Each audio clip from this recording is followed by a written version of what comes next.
Bueno, vamos a dar comienzo al tema de micosis oportunistas, un tema realmente importante e interesante que podemos ver frecuentemente en nuestra práctica clínica diaria.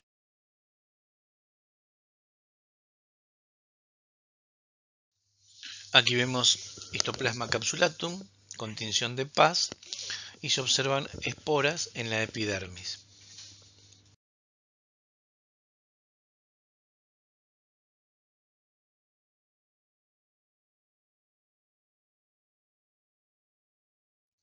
La histoplasmosis es una infección que es adquirida en la mayoría de casos por vía inhalatoria y presenta una gran variedad de manifestaciones clínicas.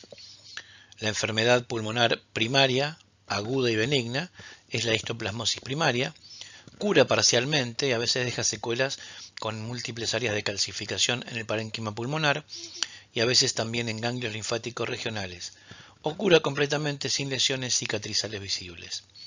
Sin embargo, puede también transformarse en un padecimiento progresivo, que es la histoplasmosis progresiva, que se caracteriza por leucopenia, anemia secundaria, pirexia regular. A menudo hay ulceración en la cavidad nasal, bucal, faringea, del intestino, linfadenopatía generalizada y hepatoesplenomegalia. El Histoplasma capsulatum, variedad capsulatum, es un hongo dimorfo cuya forma saprofítica, filamentosa, tiene un hábitat natural que es en los suelos que están enriquecidos con guano, en el caso de murciélagos, gallinas, aves en general. Los suelos tienen que tener ciertas características que le permitan retener agua, ricos en nitrógeno, e inhibir el desarrollo de algunos microorganismos, además de contener piedra caliza o mármol. Estas condiciones suelen verse en cuevas, en grutas, en espacios cerrados, en espacios oscuros, en construcciones abandonadas donde se pueden acumular grandes cantidades de guano de aves o de murciélagos.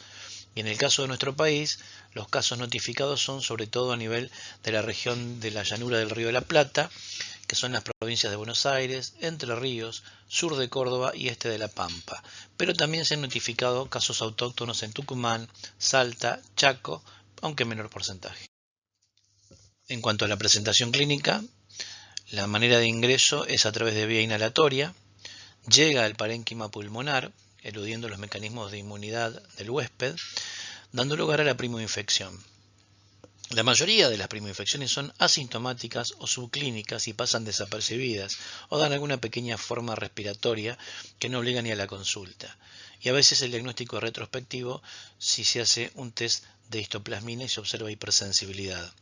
Y la aparición de focos pulmonares calcificados en alguna radiografía también puede ser algo que nos dé idea de que hubo una infección previa.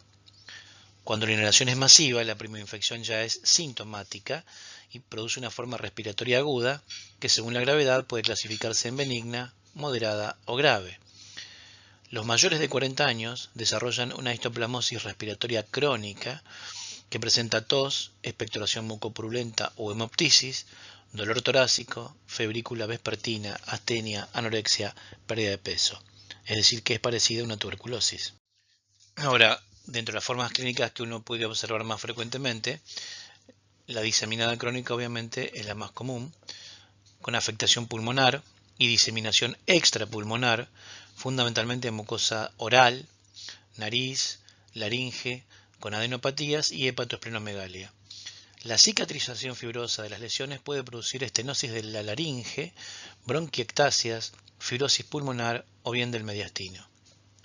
En el caso de las diseminadas agudas, que son infrecuentes, se ven en niños o en pacientes que están severamente inmunocomprometidos y aparece un síndrome febril, pérdida de peso y compromiso del sistema retículo endotelial, es decir, adenomegalias, hepatoesplenomegalia, con escasa o ninguna manifestación pulmonar.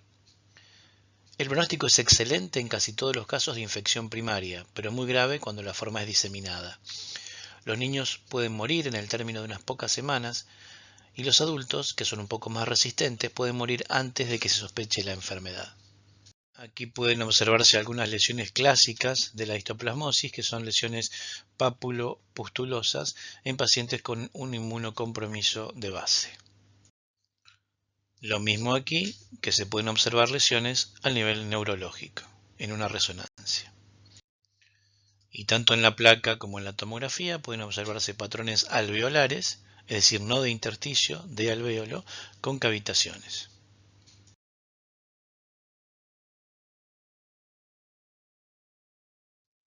En cuanto a la coccidioidomicosis, aquí podemos ver un preparado histológico con tinción de Grocott, y hay dos especies como agentes causales: el Coccidioides immitis, que fundamentalmente se ve en Estados Unidos, y el Coccidioides posadaceae en el resto de América. Se puede observar en tejido celular subcutáneo, donde el tejido adiposo de color blanco y la dermis inferior verde se ven esférulas con endosporas en el interior que están teñidas de negro. La infección por coccidioides es adquirida por vía inhalatoria, es decir, no se transmite de persona a persona, pudiendo adoptar las siguientes formas clínicas. La coccidioidomicosis primaria es una enfermedad respiratoria aguda, benigna, que cura espontáneamente, y en el 60% de los casos aparece como una infección respiratoria leve o completamente asintomáticas después de inhalar el hongo en zonas endémicas. Y hay una forma progresiva, que es un padecimiento crónico, maligno, diseminado, que afecta a los tejidos cutáneos, subcutáneo, visceral y óseo. El coccidioides es un hongo dimorfo. La fase saprofítica o filamentosa vive en suelos áridos o semiáridos, seco y alcalino, con temperaturas altas, con precipitación baja durante el año. Este tipo de suelo es pobre en materia orgánica y rico en sales minerales. El hongo crece bien después de un invierno con algunas lluvias, seguido de un verano seco y caluroso. No sobrevive en lugares húmedos donde compite con otra flora fúngica. Se encuentra distribuido en las zonas secas y áridas de América, y en Argentina los casos fundamentalmente notificados están en la zona árida, especialmente serrana, desde el Chaco hasta la provincia de Río Negro.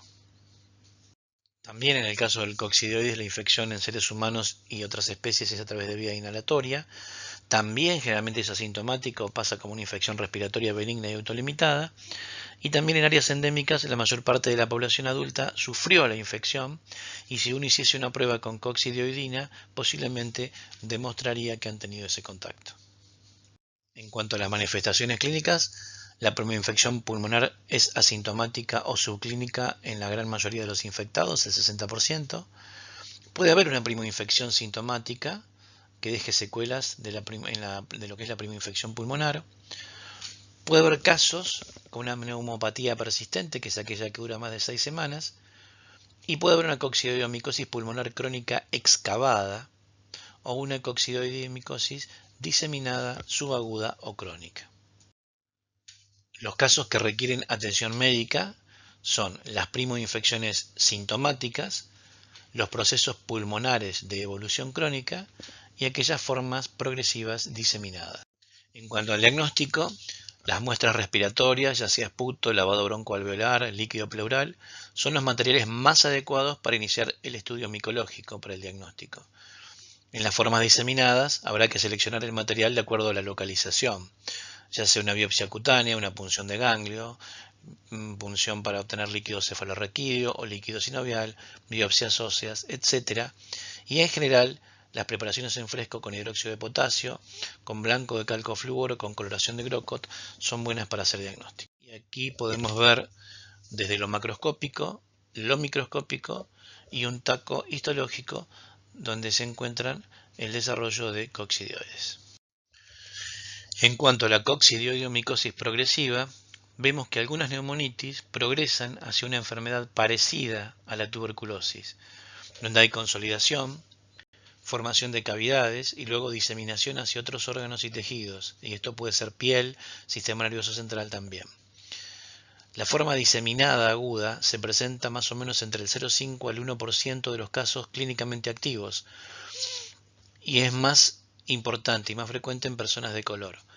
Se presenta bruscamente dentro de los 9 meses de la enfermedad, una media de 3 a 5 meses, y es muy semejante a la tuberculosis miliar, caracterizándose por fiebre, esplenomegalia, lesiones micronodulares que se pueden ver en ambos campos pulmonares, múltiples adenopatías, afectación ósea, afectación del sistema nervioso central y del líquido cefalorraquídeo, como en la meningoencefalitis tuberculosa. Todo esto, volviendo al tema de lo que es la relación entre el germen y el hospedador. Las manifestaciones cutáneas son polimorfas, comienzan como una mácula que puede ir evolucionando hacia una vesícula, una pústula, una ulceración vegetante y generalmente se encuentran en el segmento cefálico, alrededor de los orificios naturales. A veces puede tomar lesiones en piel, subcutáneo, huesos, articulaciones, sistema nervioso central y otras vísceras, como habíamos dicho. Y los que son lesiones de tejido celular subcutáneo son de tipo absceso frío. La localización osteoarticular puede simular un micetoma. Las lesiones ganglionares se casifican y pueden fistulizar. Y en el caso de las formas diseminadas agudas, el pronóstico es grave, con un 50 o 60% de mortalidad. Aquí vemos algunas lesiones características. Y un punto importante es que en los últimos tiempos, con el aumento de población que presenta algún compromiso de la inmunidad mediada por células, ya sea por el tratamiento de linfomas, de leucemias, por los trasplantes, por la infección por VIH-Sida, por la supervivencia de afecciones graves, ha generado un aumento en las formas sintomáticas de coccidioidomicosis. Y otro hongo realmente importante en cuanto a la patología habitual es la cándida.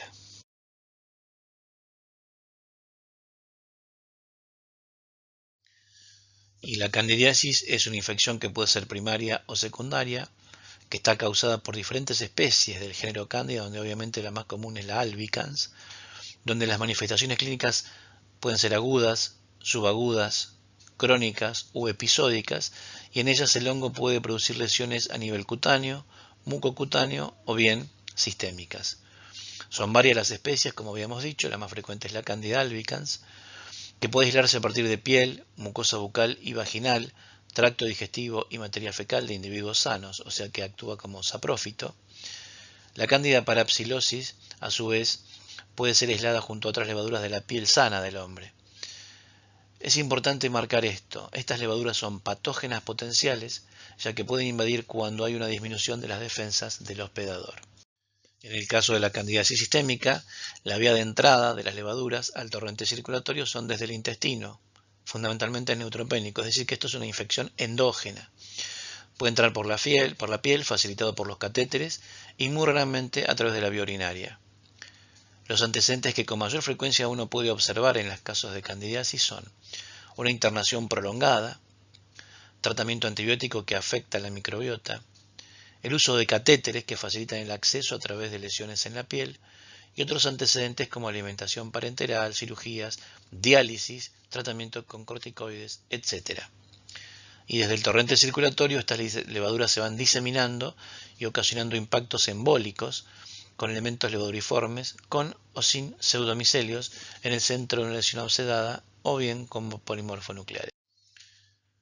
Y nunca es poco insistir en esta relación, hablando de que la cándida es una levadura ubicua, que reside en forma inocua, es decir, como saprófito, tanto en la piel como en la mucosa, hasta que una alteración en la inmunidad local o sistémica, el calor y la humedad crean un ambiente propicio para su crecimiento y la invasión.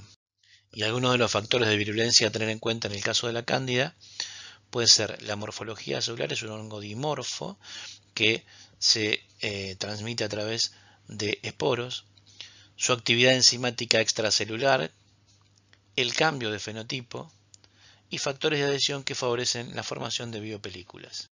Entonces los elementos de patogenicidad son el cambio reversible de forma durante la infección de hifa a levadura, la pared del hongo que presenta resistencia al medio externo y resiste la lisis por parte del complemento, y la presencia de melanina en la pared fúngica, que favorece la menor producción de TNF-alfa, disminuye la linfoproliferación, la formación de anticuerpos y la liberación de intermediarios de oxígeno de los leucocitos.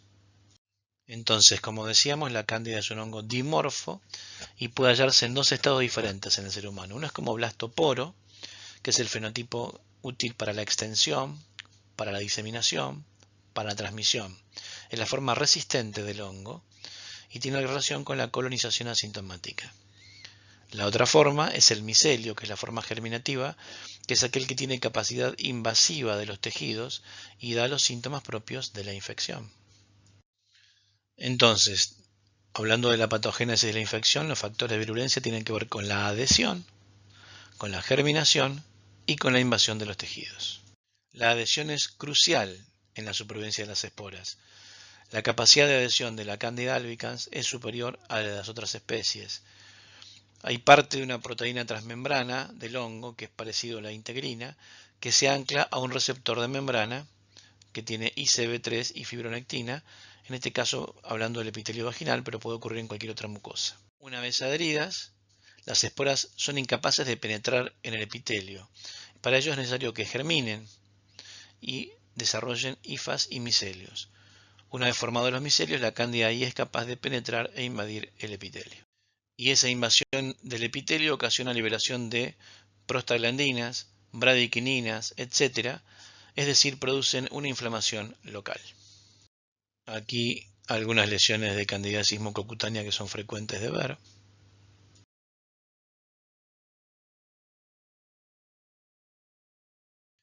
Y en cuanto al diagnóstico, el examen directo se puede hacer en fresco con hidróxido de potasio, negro de clorazol, calcofluoro o tinción de Gram. Y se pueden observar blastoconidias de pared simple, de tamaño variable, dependiendo de la especie, algunas con gemación o formando pseudomicelios. Y aquí tenemos un corte histológico de mucosa del tejido esofágico, donde se pueden observar algunas especies del género Cándida. Podemos decir que la mayoría de infecciones candidiásicas comprometen piel y mucosas, pero la candidiasis invasiva es frecuente en aquellos pacientes que presentan un inmunocompromiso, y en estos casos potencialmente es fatal. La candidiasis diseminada presenta la misma clínica que una sepsis bacteriana, es decir, un comienzo que suele ser brusco, donde hay fiebre, escalofríos, hipotensión, esplenomegalia, petequiado, embolias, taquicardia, taquipnea, compromiso sensorial, que pueden evolucionar hacia el shock séptico o bien a manifestaciones clínicas que corresponden al órgano afectado. Estas formas son de pronóstico grave con una alta mortalidad. El Aspergillus es otro hongo a tener en cuenta como desencadenante o productor de patologías. En este caso tenemos un corte con tinción de Grocott. El agente causal suelen ser distintos géneros del Aspergillus, el cual el más común es el Fumigatus. Mismo corte a menor aumento. Y la aspergilosis se caracteriza por la presencia de lesiones que son de tipo granulomatoso, inflamatorio, ya sea en la piel, el oído externo, los senos paranasales, órbita, ojos y especialmente en bronquios y pulmones. A veces puede afectar alguna válvula cardíaca o la cavidad pleural, el mediastino, huesos, cerebro y meninges. En cuanto a la ecología y distribución geográfica, las especies del género Aspergillus están ampliamente distribuidas en la naturaleza y se encuentran fundamentalmente en desechos vegetales que estén acumulados en sitios húmedos. Y su capacidad patogénica responde a su pronunciada termotolerancia, lo que le permite crecer a temperaturas del cuerpo humano, y el pequeño tamaño de sus esporas que le permite llegar a la vía aérea terminal. Los tipos fundamentales de aspergilosis son tres: la aspergilosis broncopulmonar alérgica y alveolitis extrínseca aspergilar, donde tras la inhalación de los conidios del medio ambiente se produce una hipersensibilidad de tipo 1 en los alvéolos. El aspergiloma o aspergilosis intracavitaria, también llamado micetoma, que se da en cavidades pulmonares que están preformadas generalmente por una tuberculosis previa, que habitualmente está estéril, con amplia comunicación con los bronquios, a donde llegan los esporos. El síntoma más común es la hemoptisis, pero puede presentarse como una bronquitis crónica, con expectoración purulenta, deterioro del estado general moderado, y en general tienen buen pronóstico si la lesión es circunscripta y el pulmón posee buena capacidad funcional, en cuyo caso se puede extirpar el aspergiloma. Y por otro lado tenemos la aspergilosis invasiva, que es la forma más seria, más grave, que produce a través de fallas en el sistema inmunitario, especialmente la ausencia de polimorfos nucleares son el favorecedor más importante. En este caso los conidios inhalados llegan a los alvéolos y al no ser fagocitados y destruidos, ya sea por los macrófagos alveolares o por los polimorfos nucleares de la circulación, germinan dentro del parénquima pulmonar y los filamentos penetran en los vasos sanguíneos, en particular las arteriolas, y allí se producen trombos. Entonces, a través de esto hay necrosis del parénquima pulmonar y una diseminación de estos émbolos sépticos que generalizan la infección. Estas formas diseminadas tienden a ser de muy mal pronóstico. Y este es un cuadro explicativo de lo que es la aspergilosis broncopulmonar alérgica y cómo se produce.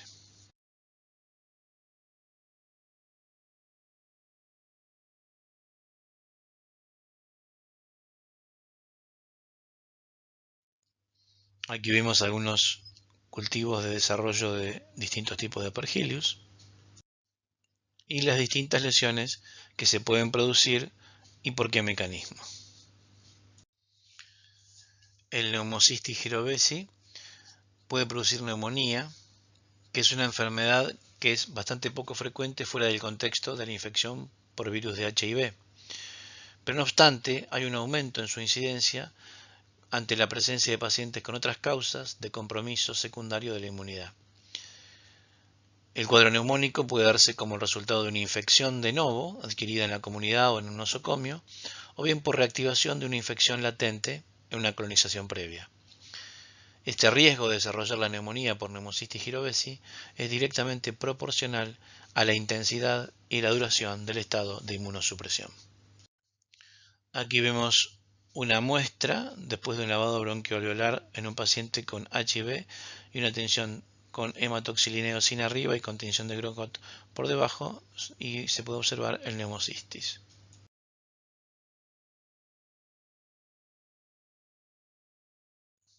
Aquí vemos una tomografía con lesiones en vidrio esmerilado, a diferencia de lo que observábamos anteriormente en las otras patologías. Es decir, que observamos una radiografía y una tomografía con lesiones intersticiales, no de vía aérea, y la observación del neumocistis con distintos tipos de tinciones. Entonces, como elementos importantes, el déficit de linfocitos T CD4, la alteración de función y el número de los macrófagos y la disminución del TNF-alfa y el interferón, más formas tróficas adheridas al neumocito tipo 1, mayor agregación de neumocistis porque inhibe la fagocitosis, una modulación de una respuesta de macrófagos porque se unen al surfactante A, alteración inflamatoria del epitelio alveolar del surfactante y la producción de un daño tisular con aumento del LDH y alteración del índice BQ y la producción de una insuficiencia respiratoria son los mecanismos que podemos observar en el desarrollo de esta patología. Observación del neumocistis con distintos tipos de tinción. Una enumeración de los factores de riesgo implica la desnutrición, con la inmunodepresión que ello genera, un déficit de linfocitos T CD4 con menos del 15%, trasplante de órganos sólidos, células progenitoras hemopoyéticas alteradas, uso de corticoides, quimioterapia con biológicos como el rituximab o el anti-TNF-alfa, por ejemplo, episodio previo de neumocistis, candidiasis oral, neumonía bacteriana recurrente y alta carga viral. La mayor parte de los casos se producen en personas que desconocen su infección por HIV o que no se encuentran recibiendo tratamiento antirretroviral. La vía de contagio es inhalatoria. La colonización suele ocurrir antes de los 4 años de vida. La tasa de colonización en pacientes con HIV es del 69%. El punto es si es una reactivación o una reinfección a determinar. Y existe la posibilidad de una transmisión nosocomial en duda con brotes en pacientes trasplantados. En cuanto al diagnóstico, obviamente hay que tener un índice de sospecha para presentar un diagnóstico presuntivo. Y en cuanto al diagnóstico de certeza es con el esputo espontáneo. En este caso la sensibilidad es baja, con un 10 o un 30%, y no se recomienda para hacer diagnóstico. Con el esputo inducido mejora un poco esta posibilidad, sin embargo sigue siendo baja.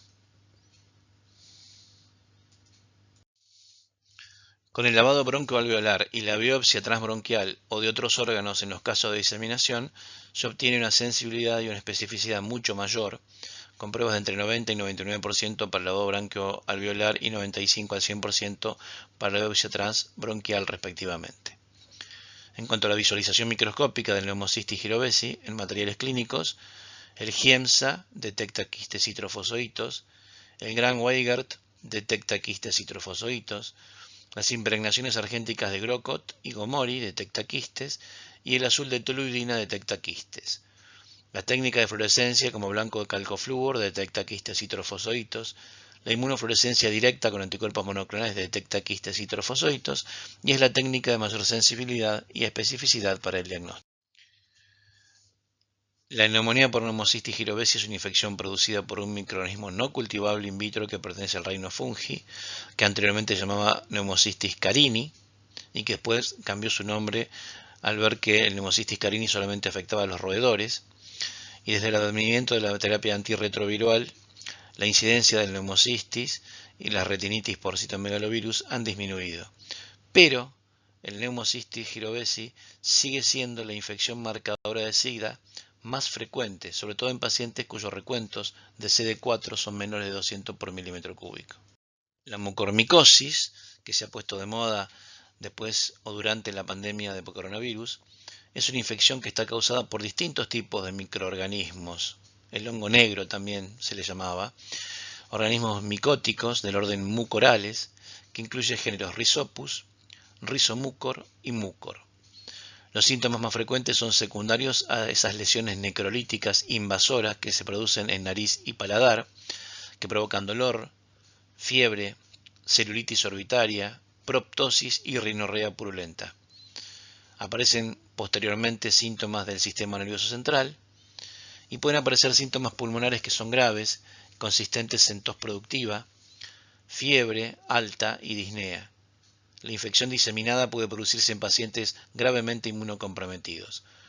Y el diagnóstico se basa sobre todo en la evaluación clínica, en la cual el médico debe tener presente esta probabilidad, y se confirma con exámenes histológicos y con cultivo. El tratamiento consiste en la anfotericina B por vía intravenosa y cirugía para eliminar el tejido necrótico, pero aún con un tratamiento agresivo las tasas de mortalidad son altas.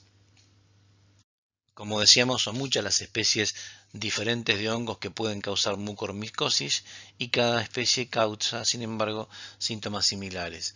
Es mucho más frecuente en pacientes con inmunodeficiencias, con diabetes mal controlada, sobre todo si hay cetoacidosis, y en aquellos pacientes que reciben el fármaco quelante del hierro de feroxamina.